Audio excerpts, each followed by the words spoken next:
بسم الله الرحمن الرحيم إذا السماء انشقت وأذنت لربها وحقت وإذا الأرض مدت وألقت ما فيها وتخلت وأذنت لربها وحقت يا أيها الإنسان إنك كادح إلى ربك كدحا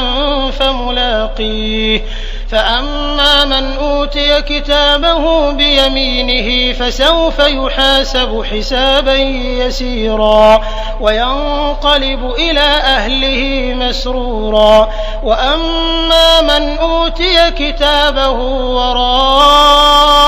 ظهره فسوف يدعو ثبورا ويصلى سعيرا إنه كان في أهله مسرورا إنه ظن أن لن يحور بلى إن ربه كان به بصيرا فلا أقسم بالشفق والليل وما وسق والقمر إذا اتسق لتركبن طبقا عن طبق فما لهم لا يؤمنون وإذا قرئ عليهم القرآن لا يسجدون